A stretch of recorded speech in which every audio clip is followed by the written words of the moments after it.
गुरुजी मंदिर में रखा जल जब हम अगले दिन उठाते हैं तो उसमें कभी कभी कीड़े मकोड़े पड़ जाते हैं, तो क्या हम उसे ढक सकते हैं? हाँ, आप उसे पूजा के बाद किसी प्लेट या कटोरी से ढक सकते हैं। जब आप अगले दिन उस जल को उठाएंगे तो वह बिल्कुल शुद्ध और साफ सुथरा होगा। महाराज, आप इस जल का प्रयोग किसी भी कार्य में कर सकते हैं। जब भी आप घर के मुख्य द्वार पर जल छिड़काव करें तो भगवान गणेश के मंत्र ओम गण गणपते नमः जरूर बोले। अब महाराज, इसके अलावा कुछ लोग पूछते हैं कि मंदिर में जल रखना जरूरी है या नहीं, और रखा हुआ जल क्या करना चाहिए। तो शास्त्रों के अनुसार घर के मंदिर में 1 लोटा जल रखना बहुत जरूरी है। जल ऊर्जा को संचित करता है। जब आप पूजा करते हैं, मंत्र जपते हैं या भगवान से प्रार्थना करते हैं तो इन सभी की ऊर्जा उस जल में समाहित हो जाती है। यही कारण है कि मंदिर में जल रखना आवश्यक है। इसीलिए महाराज, सुबह की पूजा के दौरान 1 लोटा जल मंदिर में अवश्य रखें और दीपक जलाए। यह अग्नि और जल के संतुलन का प्रतीक है। पूजा के बाद इस जल का उपयोग शुभ कार्यों में करें, जैसे पौधों में डालना या घर में छिड़काव करना। यह सकारात्मक ऊर्जा को बढ़ाता है। सुबह की पूजा के समय हम मंदिर में जल रखते हैं। अगली सुबह जब आप पूजा करने जाते हैं तो सबसे पहले उस जल का उपयोग करें। आप पूरे घर में उस जल का छिड़काव कर सकते हैं। ये जल आपके घर को शुद्ध करता है, क्योंकि ये सकारात्मक ऊर्जा से भरा होता है। इससे कई बीमारियां भी दूर हो जाती हैं और घर में नकारात्मक ऊर्जा का प्रवेश नहीं होता है। महाराज, अगर आप नियमित रूप से इस जल का छिड़काव करते हैं तो आपके घर की समस्याएं धीरे धीरे खत्म होने लगती हैं। कभी कभी लोग ये शिकायत करते हैं कि दवाइयां असर नहीं करती। ऐसे में अगर दवाइयां के साथ साथ रोगी को इस जल को पिला दिया जाए तो दवाइयां जल्दी असर करने लगती हैं। इसी तरह अगर परिवार में कलह और झगड़े रहते हैं तो परिवार के सभी सदस्य इस जल को थोड़ा थोड़ा पी सकते हैं। इससे धीरे धीरे सकारात्मक विचारों का प्रवाह थोड़ा होता है और घर में शांति और समन्वय आता है। महाराज, अगर आपका कोई व्यापार है या दुकान है तो इस जल का थोड़ा सा छिड़काव वहां भी करें। ये आपके व्यापार को सफल बनाता है और किसी भी तरह की परेशानी से भी बचाता है, क्योंकि यह जल बेहद सकारात्मक ऊर्जा से भरा होता है। महाराज, अब यह भी जान लेते हैं कि मुख्य द्वार पर जल छिड़कने का सही समय और विधि क्या है। तो महाराज, अगर आप मुख्य द्वार पर जल चढ़ाते हैं तो आपको यह ध्यान रखना है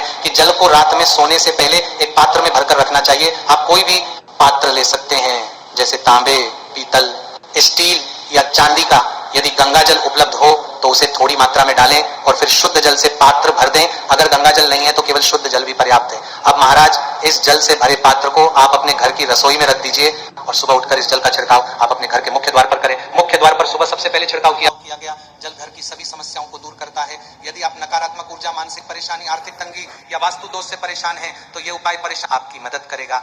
रसोई में रखा जल मुख्य द्वार पर छिड़कने से आपके घर की परेशानियां समाप्त हो सकती हैं। यह उपाय न केवल वास्तु दोष और पितृ दोष को समाप्त करता है, बल्कि तंत्र मंत्र या बुरी नजर के प्रभाव को भी खत्म करने में सहायक है। इस उपाय को नियमित करने से घर में सुख समृद्धि बनी रहती है और बीमारियों से भी मुक्ति मिलती है। आपको यह जल सूर्योदय से पहले मुख्य द्वार पर छिड़कना चाहिए। अगर सूर्योदय के बाद आप मुख्य द्वार को अन्य जल से धोना चाहे तो यह कोई समस्या नहीं है भक्तों, लेकिन ये विशेष जल सूर्योदय से पहले ही छिड़क दिया जाना चाहिए।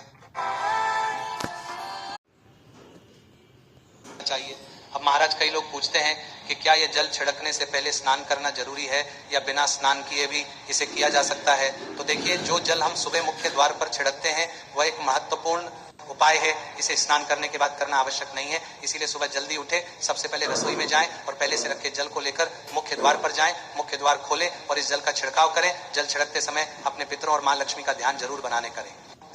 ऐसा कहा जाता है कि सुबह सुबह मां लक्ष्मी हर घर के द्वार पर आती है। जिन घरों के द्वार खुले होते हैं और जहां जल का छिड़काव किया गया होता है वहां मां लक्ष्मी प्रवेश करती हैं। जल छिड़कते समय अपने मन में मां लक्ष्मी से प्रार्थना करें, हे मां लक्ष्मी की आप मेरे घर में प्रवेश करें, मैं आपका स्वागत करने के लिए तैयार हूं। इसके बाद पितरों का ध्यान करें, क्योंकि महाराज, घर की दहलीज को पितरों का वास स्थान जल छिड़कते हैं तो पितृ भी प्रसन्न होते हैं और उनका आशीर्वाद आपको मिलता है।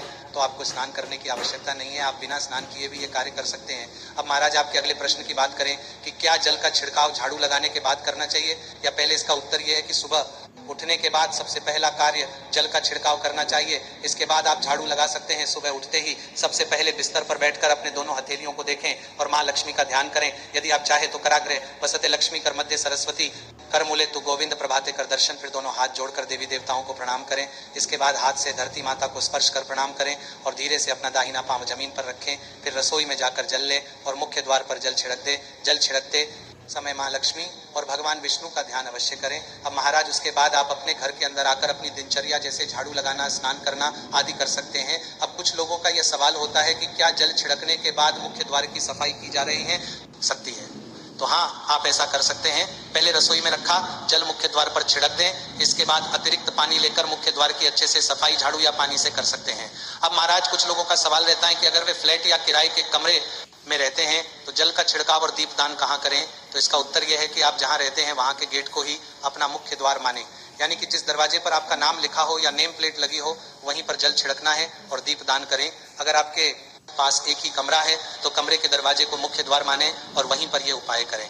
अब अगला सवाल यह है कि क्या पीरियड्स के दौरान मुख्य द्वार पर जल छिड़का जा सकता है और दीपदान किया जा सकता है? तो महाराज, जल छिड़कने के लिए पीरियड्स का कोई असर नहीं होता। आप जल छिड़क सकते हैं, लेकिन दीपदान कार्मिक पूजा में आता है, जो कि बिना शुद्धता के नहीं किया जा सकता। यानी कि पीरियड समाप्त होने के बाद ही आप नित्य दीपदान कर सकते हैं। अब महाराज हम बात करते हैं कि के बाहर दीपक जलाने से जो 5 बड़े फायदे होते हैं वह आपको चौंका सकते हैं।